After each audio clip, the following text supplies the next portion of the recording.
Radio France Internationale, bonjour à toutes et à tous. Il est midi à New York, 16h à Dakar, 18h à Paris.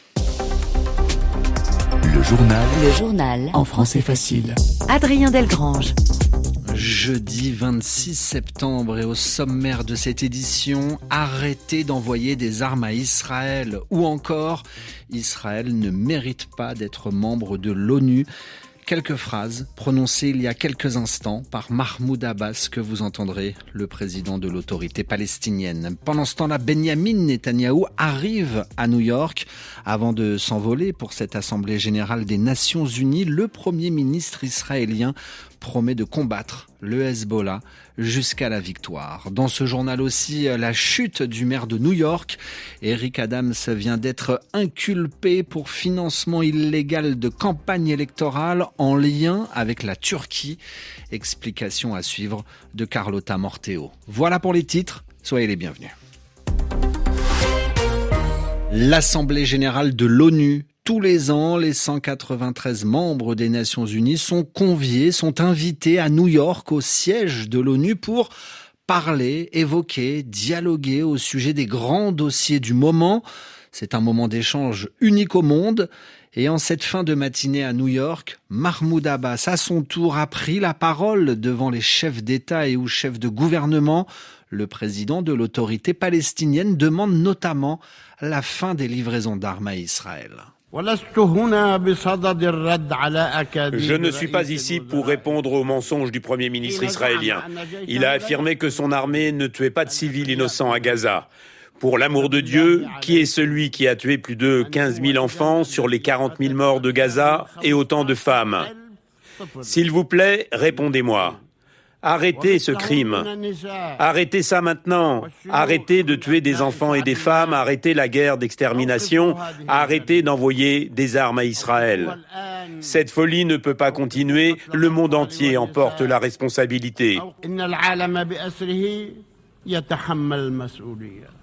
Mahmoud Abbas, le président de l'autorité palestinienne, il y a quelques instants à la tribune des Nations Unies, à New York, propos recueillis par notre envoyé spécial Julien Chavannes. Par ailleurs, arrêter les combats pendant 21 jours entre Israël et le Hezbollah libanais.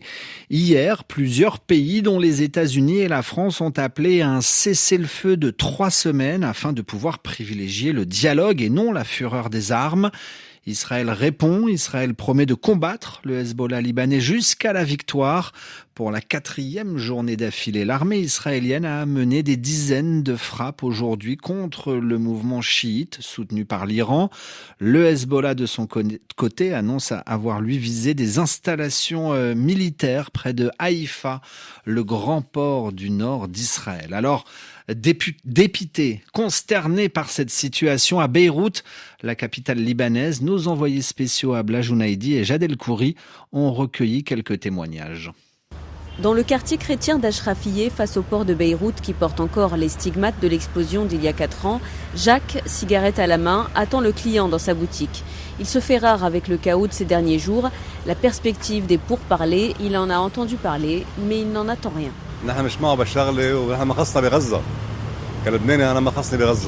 Nous, on n'est pas concernés par Gaza. En tant que Libanais, ça ne me regarde pas. Seul le Liban m'intéresse. On a beaucoup de problèmes ici. Ces négociations, je m'en moque. Ce sont tous des menteurs, là-bas et ici.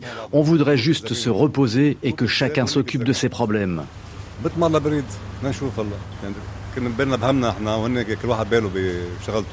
Plusieurs interlocuteurs attribuent volontiers la responsabilité de la guerre au Hezbollah et à son soutien au Hamas.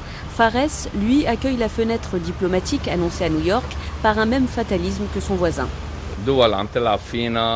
Les pays étrangers se jouent de nous. Et nous, Libanais, on fait pareil entre nous parfois. Le plus important, ce serait qu'on soit patriotes. Tous les pays dans le monde ont ce patriotisme. Ils aiment leur pays et pas nous. Je ne sais pas ce qu'on va devenir. Difficile de reprendre espoir pour ses habitants qui voient le sort du pays leur échapper plus que jamais. Abla Jounaidi, Jad El-Khouri, Beyrouth, RFI.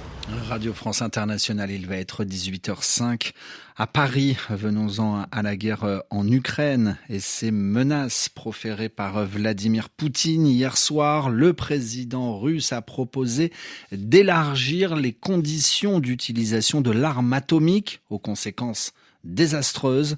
Ce matin, c'est le porte-parole du Kremlin, Dmitri Peskov, qui souligne que la Russie doit être prise au sérieux. C'est un signal qui avertit des pays des conséquences s'ils participent à une attaque contre le nôtre par divers moyens et pas nécessairement nucléaires. Dans le passé, les chefs d'État sensés, les politiciens et les analystes sensés comprenaient parfaitement le sérieux des déclarations du président Poutine. Surtout qu'aujourd'hui, il s'agit d'une confrontation sans précédent provoquée par l'implication directe des pays occidentaux, y compris des puissances nucléaires, dans le conflit autour de l'Ukraine. Le monde entier et les gens sensés sont bien conscients de notre potentiel nucléaire et de son rôle dissuasif. Bien entendu, la dissuasion nucléaire est en train d'être ajustée en tenant compte des éléments de tension qui se développent le long du périmètre de nos frontières. Une réaction venue des États-Unis. Elles sont totalement irresponsables. Les menaces du président russe d'éventuellement utiliser l'arme nucléaire, vient de déclarer le chef de la diplomatie américaine, Anthony Blinken. La promesse de William Ruto aux Haïtiens, le président kényan, sa promesse est d'envoyer d'ici 5 mois davantage de policiers kenyans.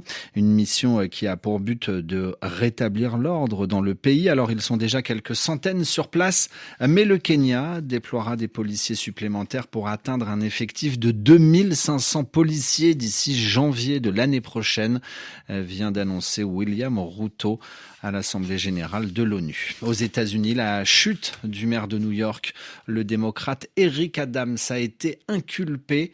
Les affaires se sont multipliées ces derniers mois, les appels à la démission aussi. Carlota Morteo, Eric Adams est notamment soupçonné d'avoir reçu des financements et de l'argent de la Turquie. C'est la fin d'un destin exceptionnel. Cet ancien policier afro-américain, arrivé à la tête de la plus grande ville des États-Unis en 2021, a été inculpé pour corruption, fraude et sollicitation de dons étrangers illégaux lors de sa campagne. Eric Adams est soupçonné d'avoir reçu des financements, des cadeaux liés de près ou de loin au gouvernement turc. Eric Adams s'est rendu plusieurs fois en Turquie. Il a rencontré le président Recep Tayyip Erdogan. Pour autant, a-t-il exercé des pressions, par exemple sur des fonctionnaires municipaux, pour qu'ils approuvent la construction d'un nouveau consulat turc à New York, malgré les problèmes de sécurité posés par ce bâtiment? C'est l'une des questions qui seront soulevées dans le procès à venir. Le maire démocrate de New York clame son innocence. Il dit avoir été pris pour cible, je cite, sur la base de mensonges. Mais après des mois de scandale, plusieurs membres de son équipe ont démissionné et de nombreux élus demandent aujourd'hui à Eric Adams de renoncer à ses fonctions. Carlota Morteo dans votre journal en français facile. En France, il a été ce qu'on appelle éborgné. Il a perdu l'utilisation d'un œil pendant une manifestation des Gilets jaunes. Jérôme Rodriguez est devenu borgne après avoir reçu une grenade lancée par un policier lors d'une manifestation. C'était au cœur de Paris en janvier 2019. Près de 6 ans plus tard, le policier qui a lancé la grenade devra s'expliquer devant la justice lors d'un procès. Il risque jusqu'à 15 ans de prison. Et puis enfin, les péripéties judiciaires de Rokia Traoré. La chanteuse malienne va bientôt être remise aux autorités belges. Elle avait été arrêtée par la police italienne en juin dernier à Rome. Rokia Traoré va être transférée en Belgique dans les 10 prochains jours, a annoncé aujourd'hui son avocate italienne. La chanteuse et guitariste malienne avait été condamnée l'an dernier en Belgique à 2 ans de prison pour ne pas avoir rendu sa fille au père belge de l'enfant. Toutes ces informations sont à retrouver quand vous le souhaitez sur notre site internet rfi.fr. Et d'ici 1 heure, si vous voulez lire et réécouter ce journal, vous le trouverez également sur le site internet françaisfacile.rfi.fr. À demain pour une nouvelle édition.